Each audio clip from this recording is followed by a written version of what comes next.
a sunflower succession, and the easiest way I found to do this is to pre-moisten my planting area, which I did that with my hose, and then I just make little harrows with the garden hoe, and then I have these nice little harrows, and I do my amending. I use liquid amendments of different minerals that my soil is depleted in just for this year, to kind of get it going before I start making beds. It's just how I'm doing it. But what I do then is I amend, I drench it, and then I add in I kind of just drop everything in the order that I want it, and then I just go back and I just put them in. Can you hear the rooster? He's the only rooster we have that sounds like he's saying cock-a-doodle-doo. You hear him? What a guy.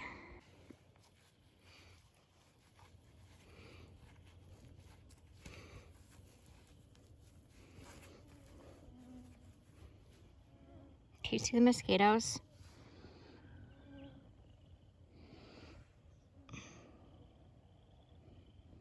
There's a few of them.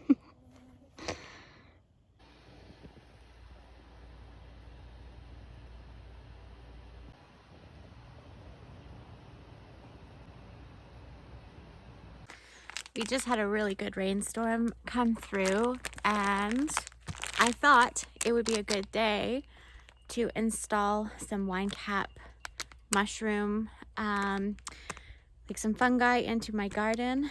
And they're called garden giants. I actually learned about this type of mushroom from Acre Homestead.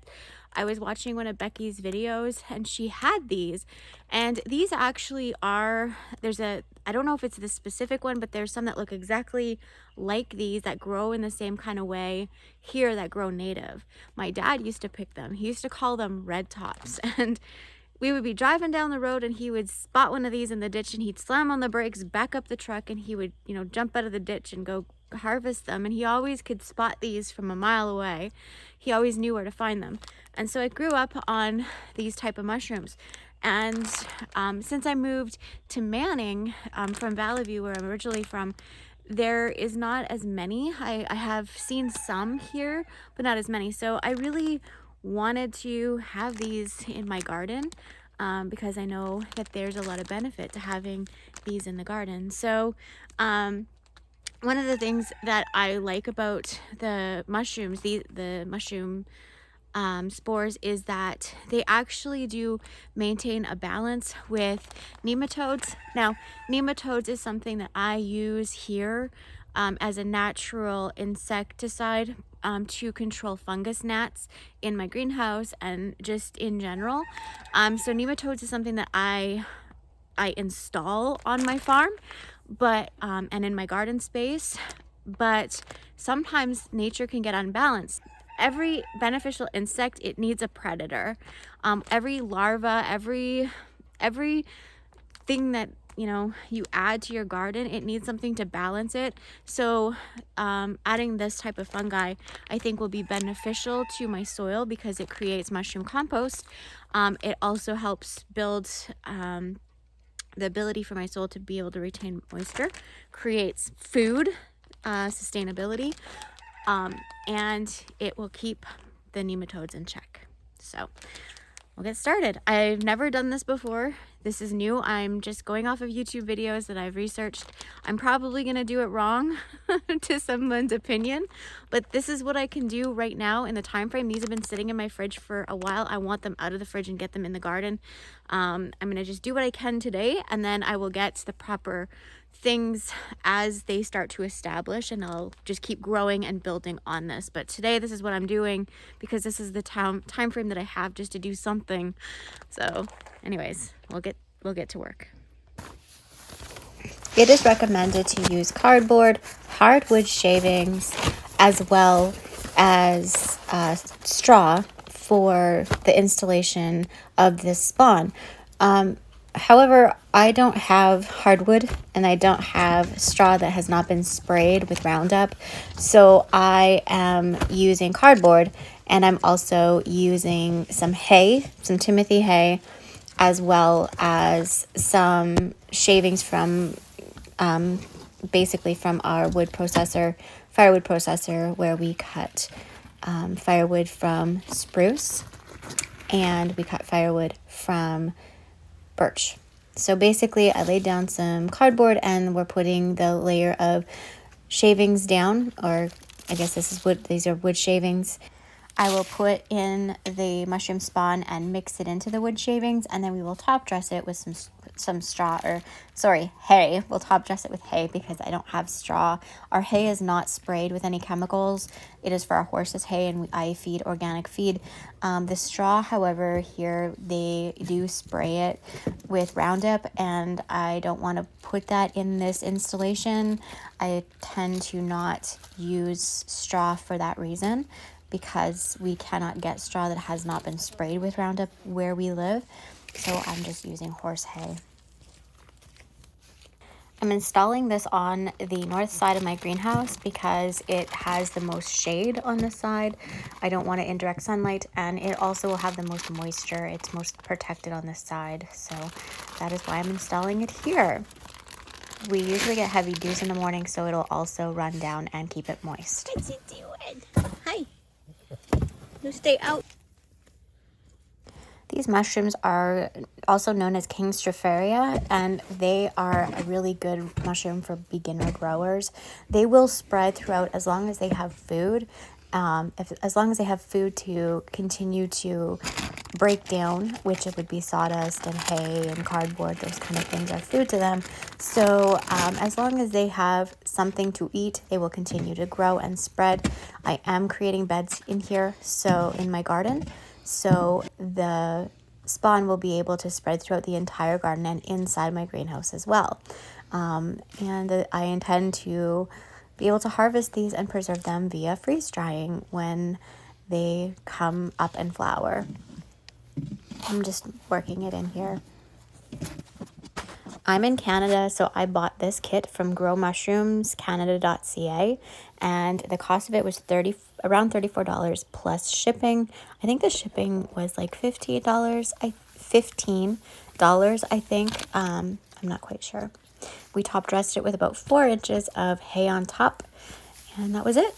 It was installed.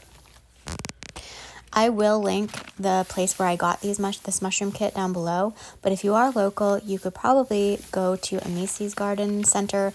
I believe that Lori there does have mushroom kits or can order some in. I didn't know that until after someone had mentioned it to me. Well, they're installed, and I hope that it'll be productive. And I'm looking forward to, well, one, to in a couple months having mushrooms, fresh mushrooms, but more so to begin the process of amending the soil. I'm still planting in my garden space, and I'm planning to go into more of a no-till method next year. I'm going to create beds. This is the beginning to add in the essentials that I need to start building on the soil. And you know, this is just still it's a new homestead, a new garden space, a new farm for the production that we're doing. This was a commercial farm prior to us having it, and so the practices are wildly different, and the soil has been quite depleted just because there hasn't been anything added to the soil or any amending done. It's just been left as grass in this area. This was all grass before. So yeah, it's just work in progress. The good thing that one of the benefits of us having the soil that we have, it is clay, but what was planted in the clay before we worked it up and turned it into a garden space is it was seeded in clover.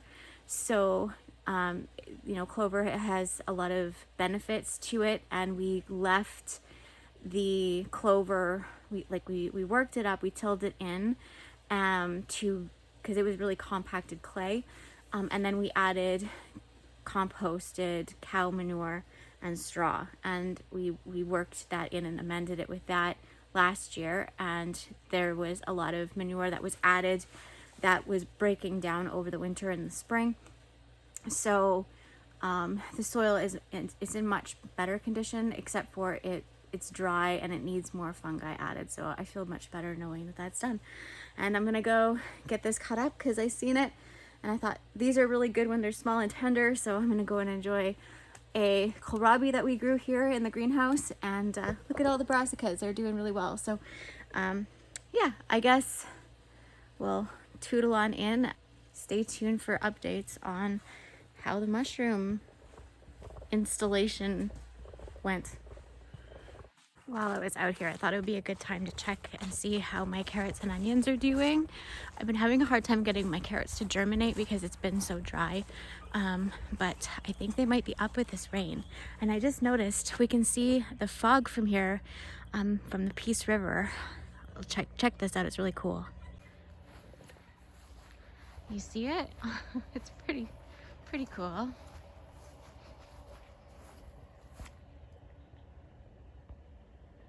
Right there, that's the Peace River, like long ways away, and that's the fog in this, like the fog that's rising out of the river valley. It looks really cool. This is what the Peace River looks like. You'll see a lot of our boating videos. When we go boating as family, that's where we go to.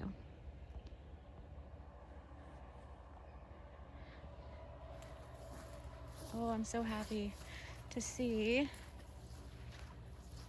Look at all of them popped right up with this rain. This makes me happy. I'm gonna have to do some thinning, but look at all the carrots. Yes. This in between these two rows of onions is carrots. This is a walking row. Another row of onions. And then this is a row of carrots in between these two rows of onions, and then those are red onions. Lots and lots of storage onions. So, and then over here I have sunflowers. This is another succession of sunflowers I started. A bunch of cut flowers and filler flowers will begin going in here tomorrow. Over there I'm gonna have some more flowers, focal flowers, and then the dahlias are gonna go in. And I'm glad I waited for the dahlias, but I did get the corn in. The corn is doing great. I got the 3 different varieties. That one, the allure corn over here, I had really bad germination. So I have a short row, but I can fill this in with sunflowers. And then I'm gonna be planting in between. I'm gonna actually put onions along the sides. And then the potatoes, I see there's a couple of them that might be up.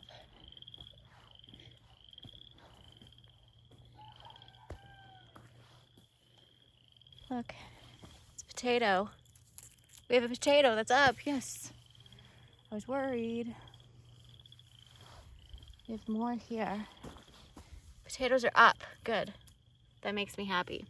Okay, well, I'm pretty sure that I don't have to avoid the house anymore because I'm pretty sure Tyson has Molly bathed after she went and rolled in all the poop when we were just out here a few minutes ago. So I think it's safe to go in the house and call it a night. On my way to the house. Stop and distracted. Look at the status. Harvesting that. I pinched back the yarrow, or the feverfew, because it was starting to head up. I wanted to bush out some more.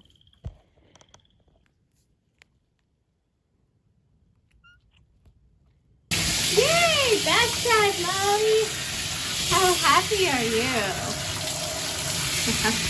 It is starting to get a little bit caught up and I'll be able to do more daily stuff, but I do have several successions of sunflowers going in the greenhouse. I've been harvesting and taking in. Chaz has been super busy with baseball. He's playing for 2 teams and his dad has been seeding. So it's been mostly me here, man in the fort here by myself, figure of speech. And we have a thunderstorm going on, so tonight I thought would be a great night to update you. Since I'm not going to be cooking, I'm going to take this kid for a burger, and because because I don't feel like barbecuing in this weather. But Chaz wants to say hi. Don't be alarmed. I kind of got hit in the face with a baseball bat at school, so yeah. It's his first shiner, so we have he's yeah, it's quite a good one. I'm gonna take him to town, and this happened a couple days ago now, or this is day 2, so I'm gonna take him to town. We're gonna go relax a little bit today, and we do have an update with chicks. Our hatching eggs that I shared about in previous vlogs, the ones that I had mailed in, between my eggs and the ones that I had ordered in, I had 15 successful hatching. We had a horrible storm roll through, and I had lots shrink wrapped, so I had to manually assist. I think it was 12 of the chicks out of the shells, so I didn't lose them. And so far, so good. We have had very healthy little birds, which is awesome. No problems with their legs or anything, so that's pretty common when it comes to getting in and assisting with humidity issues. Them did not hatch or even pip, because what it appears is that when the storms were moving through and there was these spikes and drops of humidity, they were not able to breathe because whatever they were doing inside of the shell, and they got stuck and they couldn't breathe, and then it got stuck to them, so they didn't pull through, and there was nothing I could do. But I am really happy with the hatch I did get. I got a lot of Wyandottes. I had there was one Cucumaline that had hatched. I did not get any Brahmas, which I was really sad about, but that's okay. I will try again next year. So we're really excited to have peepers again. Yeah. They're pretty cute. They are so far. And they're gonna get, the teenage chickens are getting evicted with the big coop since they're already integrated, and then in 10 days these chicks are gonna go into the chicken coop, which works as a brooder. And so yeah, they'll be in the house for a few more days, and then they go out, so that'll be fun. Yeah. We still have lots of planting to do, and Chaz is gonna help me after school on Friday and Saturday. He's gonna help me, and then he has ball all day Sunday. So we have lots of planting to get done and lots of successions and seeds to start, so busy around here. Yep. So yeah, this is what we have going on. Well, thank you so much for hanging out. Yeah. Thank you for watching. Make sure you like and subscribe. We'll see you next time. Bye. Just came in to grab my phone, and Molly realized that there's a horse in the house. Hasn't been the first time that there was a horse in the house. Anyways, I was going to show you Iceman's update on his rain rots. Get out of the house before you get me in trouble. Back up, back up, back. Good boy. There's a step there. Good boy. Okay. This winter, if you recall, this pony had really bad rain rot from the moisture and the freezing temperatures, and it's all cleared up. So looks really nice. Good boy, Ice.